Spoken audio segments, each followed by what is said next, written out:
12 तारखेला सकाळी 10 वाजता कॉलेजला गेलेली 19 वर्षीय वैष्णवी संध्याकाळी 5 वाजेपर्यंत कॉलेजवरून घरी येत असते. पण त्या दिवशी रात्रीचे 8 वाजून गेले तरी देखील वैष्णवी घरी आली नव्हती. मुंबईमधील कळंबोलीतील सेक्टर 1 मध्ये वैष्णवी आपले आई वडील आणि लहान्या भावाबरोबर राहत होती.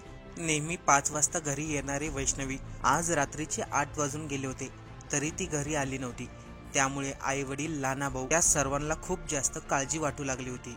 वैष्णवीचे वडील स्कूल बसवरती ड्रायव्हर म्हणून जॉब करतात तर आई हाऊसवाईफ म्हणून घरीच असते. लहाना भाऊ शाळेमध्ये शिकत होता. वैष्णवी ही मुंबईमधील सायन येथील एका महाविद्यालयामध्ये शिक्षण घेत होती. तर रात्रीचे 9 वाजले होते तरी देखील वैष्णवीचा फोन लागत नव्हता किंवा तिचा कोणत्याही प्रकारचा फोन आला नव्हता. त्यामुळे वैष्णवीचे आई वडील तिच्या मैत्रिणींना फोन करतात आणि वैष्णवीबद्दल माहिती विचारतात. वैष्णवी आज घरी आली नाही, कोणत्या मैत्रिणीच्या घरी गेली आहे का? पण समोर वैष्णवीच्या मैत्रिणींनी उत्तर दिलं, ती तर कॉलेजमधून 12 वाजताच निघून गेली होती. ती 12 वाजता का गेली, कुठे गेली, आम्हाला कोणालाही काही सांगितलं नाही.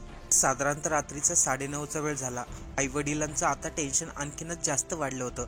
त्यामुळे ते नवी मुंबईमधील कळंबोली स्टेशनला जाऊन मुलगी वैष्णवी बेपत्ता असल्याची तक्रार दाखल करतात. पोलीस वैष्णवी बेपत्ता असल्याची तक्रार दाखल करतात आणि तिच्या आई वडिलांना आश्वासन देतात, आम्ही लवकरच तुमच्या मुलीला शोधून काढू, तुम्ही काळजी करू नका. पोलिसांनी FIR तर नोंद करून घेतली होती, परंतु ज्या पद्धतीने वैष्णवीचा तपास घ्यायला पाहिजे होता त्या पद्धतीने पोलीस त्यांचं काम करत नव्हते. वैष्णवीच्या क्लासमधील मैत्रिणी मित्रांना तिच्याबद्दल विचारलं. पोलिसांना कुठेतरी शंका होती, कदाचित वैष्णवी तिच्या प्रियकराबरोबर पळून गेली असावी, म्हणून ते योग्य पद्धतीने कारवाई करत नव्हते. आणि ही गोष्ट वैष्णवीच्या आईवडिलांना समजली होती.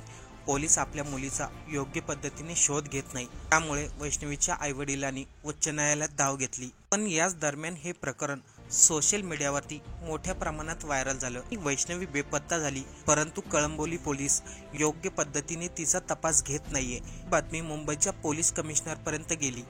त्यांनी लगेचच वैष्णवीचा शोध घेण्यासाठी एक स्पेशल टीम बनवली, कारण की मीडियापर्यंत हे प्रकरण पोहोचलं होतं आणि जर याच्यावरती लगेचच योग्य ती ॲक्शन घेतली नाही तर हे प्रकरण आणखीन जास्त वाढेल. त्यासाठी मुंबईचे पोलीस कमिशनर यांनी या तपासासाठी स्पेशल टीम बनवली होती.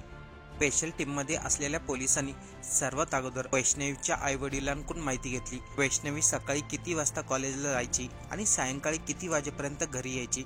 याशिवाय तिच्या क्लासमधील मित्र मैत्रिणी यांना देखील विचारलं. वैष्णवी कोणत्या लोकलनी यायची, कोणत्या स्टेशनवरती उतरायची आणि जाताना कोणत्या लोकलनी जायची. या सर्व माहितीच्या आधारे पोलिसांनी वैष्णवीचे घर ते रेल्वे स्टेशन आणि रेल्वे स्टेशन ते वैष्णवीचं कॉलेज या दरम्यान जे काही CCTV फुटेज मिळतील ते तपासायला सुरुवात केली. वैष्णवीचा तपास घेण्यासाठी पोलिसांची खूप मोठी टीम होती, त्यामुळे लवकरच त्यांना एक क्ल्यू मिळाला. 12 तारखेला वैष्णवी कॉलेजमधून 11:30 ते 11:45च्या दरम्यान निघाली होती आणि ते सर्व कॉलेजच्या CCTV फुटेजमध्ये रेकॉर्ड झालं होतं. पोलिसांनी याच पॅटर्नला पुढे फॉलो केला. वैष्णवी कॉलेजमधून निघाल्यानंतर ज्या ज्या ठिकाणी गेली त्या ठिकाणावरील CCTV पाहण्यात आलं. त्यामध्ये पोलिसांना समजलं की कॉलेजमधून निघाल्यानंतर घरी जाणाऱ्या लोकलमध्ये बसली होती, पण ती घरी पोहोचलीच नव्हती. वैष्णवी उतरली होती ती खारघर रेल्वे स्टेशनवरती. खारघर रेल्वे स्टेशनवरती जे काही CCTV फुटेज लावले होते ते पोलिसांनी तपासले आणि याच्यामध्ये पोलिसांना सर्वात मोठा पुरावा मिळाला, कारण की रेल्वे स्टेशनच्या बाहेर गेल्यानंतर वैष्णवी एका मुलाला भेटली होती. आता हा मुलगा कोण होता, त्या मुलाबरोबर वैष्णवी कुठे गेली हे आपल्याला पुढे माहिती पडेल. पोलिसांना खारघर रेल्वे स्टेशनवरती वैष्णवी आणि त्या मुलाचे जे काही CCTV फुटेज मिळाले त्याच्याच आधारावरती पुढे देखील पोलिसांनी तपास केला. खारघर रेल्वे स्टेशनवरून वैष्णवी नेमकं कुठे गेली. खारघर रेल्वे स्टेशन पासून काही अंतरावरती एक छोटंसं जंगल आहे. त्याच ठिकाणी वैष्णवी आणि तो मुलगा फिरण्यासाठी गेले होते. पोलिसांनी तिथे जवळपास लावलेले आणखीन CCTV फुटेज पाहिले तर त्यांना त्याच्यामध्ये दिसलं वैष्णवी बरोबर असलेला मुलगा तिथून बाहेर आला, परंतु वैष्णवी मात्र बाहेर आली नव्हती. म्हणजेच की फिरण्यासाठी दोघं गेले होते, पण वैष्णवी काही पुन्हा येताना दिसली नाही. वैष्णवी नेमकं कुठे गेली हे सर्व त्या मुलालाच माहिती होतं. त्यामुळे सर्वात अगोदर तो मुलगा नेमकं कोण होता आणि कुठे राहत होता याची माहिती काढणं पोलिसांना गरजेचं होतं. त्यासाठी सर्वात अगोदर पोलीस वैष्णवीच्या मोबाईलचा CDR काढतात. तिच्या मोबाईलच्या कॉल हिस्ट्रीमध्ये एक नंबर हायलाईट झाला. त्या नंबरवरती वैष्णवीचा अनेक वेळा फोन झालं. एवढंच नाही तर तासन तास त्या नंबरवरती वैष्णवीचं बोलणं झालं होतं. हे तिच्या मोबाईलच्या CDRच्या डिटेल्समध्ये स्पष्ट दिसत होतं. आणखीन पुरावा शोधण्यासाठी पोलीस जेव्हा त्या मुलाच्या मोबाईलचं लास्ट लोकेशन आणि वैष्णवीच्या मोबाईलचं लास्ट लोकेशन काढतात तर दोघांचंही लोकेशन खारघर रेल्वे स्टेशनच्या जवळच असलेल्या एका जंगलामध्ये दाखवत होतं. आता ही गोष्ट तर स्पष्ट झाली होती. पोलिसांच्या हाती तो मोबाईलचा CDR डाटा लागलाय आणि ज्या मुलाच्या मोबाईलवरती सर्वात जास्त फोन केले होते तोच मुलगा वैष्णवी बरोबर फिरण्यासाठी गेला होता. पोलीस त्या नंबरच्या आधारे त्याची डिटेल्स काढतात. हा नंबर होता 24 वर्षीय वैभवचा. वैभव हा मुंबईच्या कळंबोलीमधीलच रहिवासी होता. पोलीस त्याच्या घराचा पत्ता काढतात आणि चौकशीसाठी त्याच्या घरी जातात. त्याच्या घरी गेल्यानंतर जेव्हा पोलीस वैभवबद्दल त्याच्या आईवडिलांना विचारतात तेव्हा आईवडिलांचं उत्तर ऐकून पोलिसांनाही धक्का बसतो.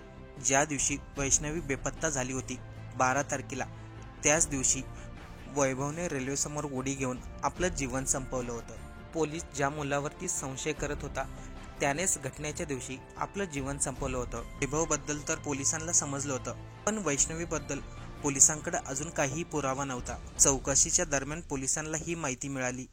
वैष्णवी आणि वैभव हे दोघंही एकमेकांवरती खूप प्रेम करायचे. या दोघांच्या लव्ह अफेअरबद्दल वैष्णवीच्या घरात आणि वैभवच्या घरात सर्वांना माहिती होतं. वैष्णवीच्या वडिलांनी पोलिसांना सांगितलं वैभवचं कुटुंब आमच्या बाजूलाच राहायचं आणि ते दोघंही एकमेकांवरती प्रेम करायचे आणि पुढे जाऊन ते दोघे लग्नही करणार होते. पण वैष्णवीच्या वडिलांना ही गोष्ट काही आवडली नाही. याशिवाय वैभव फक्त 12वी पास होता आणि काही कामधंदाही करत नव्हता. वैभवमुळे आपल्या मुलीचं आयुष्य बर्बाद होईल असे तिच्या वडिलांना वाटलं होतं. म्हणून त्यांनी त्या परिसरामधून त्यांचं घर दुसऱ्या एरियामध्ये शिफ्ट केलं होतं. घर शिफ्ट केल्यानंतर वैष्णवीच्या वडिलांनी तिला समजवलं होतं आता यापुढे तू वैभवला भेटू नको. इकडे वैभवच्या आईवडिलांनी देखील त्याला समजवलं होतं तू वैष्णवीला भेटू नको. दोन्ही घरातील लोकांना वाटलं होतं आता यापुढे वैष्णवी आणि वैभव कधीच पुन्हा भेटणार नाहीत. पण वैष्णवी आणि वैभव हे दोघे बाहेर भेटत होते. याशिवाय त्यांच्या मोबाईलवरती कॉलही चालू होते, कारण की दोघंही एकमेकांवर खरं प्रेम करत होते. पोलिसांना एवढी माहिती कुटुंबातील लोकांकडून मिळाली. यानंतर पोलीस सर्वात अगोदर ज्या ठिकाणी वैभवने आपलं जीवन संपवलं होतं त्या स्पॉटवरती जातात. वैभवने तर आपलं जीवन रेल्वे खाली संपवलं होतं, त्यामुळं त्याच्याकडे जे काही मटेरियल होतं ते रेल्वे पोलिसांनी आपल्या ताब्यात घेतलं होतं. जेव्हा पोलिसांची स्पेशल टीम या घटनेचा तपास घेण्यासाठी जातात तेव्हा रेल्वे पोलीस वैभवच्या मृत्यूनंतर जे काही सापडलं होतं ते पोलिसांना देऊन टाकतात. त्यामध्ये वैभवची एक बॅग आणि त्याचा मोबाईल होता. मोबाईलची चार्जिंगही संपलेली होती, त्यामुळे त्याला चार्जिंग करण्यात येतं, परंतु त्याला पासवर्ड होता. पोलीस त्यांच्या पद्धतीने मोबाईलचा पासवर्ड अनलॉक करतात. मोबाईल पूर्ण तपासत असताना मोबाईलच्या नोटबुकमध्ये त्याने एक माहिती लिहिली होती. त्या माहितीमध्ये वैभवने लिहिलं होतं मी वैष्णवीवरती खूप प्रेम करतोय, मला तिच्यासोबत लग्न करायचंय. पण तिच्या आईवडिलांनी या गोष्टीला नकार दिला आणि आता वैभवी मला इग्नोर करत होती. त्यामुळे मी तिला भेटण्यासाठी खारघरला बोलवलं आणि तिथून पुढे गेल्यानंतर मी तिची हत्या केली. जेव्हा मी लिहिलेलं हे नोट तुम्हाला सापडेल तोपर्यंत माझंही जीवन संपलेलं असेल. वैष्णवीचा मृतदेह त्याच जंगलामध्ये मी अमुक ठिकाणी टाकला आहे असं वैभवने त्याच्या नोटमध्ये लिहिलेलं होतं. ते पोलिसांना स्पष्ट झालं होतं वैष्णवीची हत्या वैभवनेच केली आणि त्यानंतर त्यांनी आपलं जीवन संपवलं. त्याचबरोबर त्यांनी वैष्णवीचा मृतदेह कुठे याची माहिती देखील सांगितली होती. पोलिसांना त्या नोटमध्ये जी काही माहिती मिळाली त्या आधारे त्यांनी वैष्णवीचा मृतदेह शोधायला सुरुवात केली. 12 डिसेंबर 2023 या तारखेला वैष्णवी बेपत्ता झाली होती आणि 16 जानेवारी 2024ला तिचा मृतदेह त्याच जंगलामध्ये सापडला आणि तेही कुजलेल्या अवस्थेमध्ये. वैभव वैष्णवीवरती मनापासून प्रेम करायचा, पण तिच्या आईवडिलांनी सक्त ताकीद दिली होती वैभवला पुन्हा भेटायचं नाही. तरी देखील वैभव आणि वैष्णवी हे दोघंही भेटत होते. पण वैभवने वैष्णवीला एका दुसऱ्या मुलाबरोबर पाहिलं होतं आणि तेव्हा त्याला समजलं होतं वैष्णवी आपल्याकडे आता दुर्लक्ष करते, आता ही आपल्यापासून कायमची दूर होईल.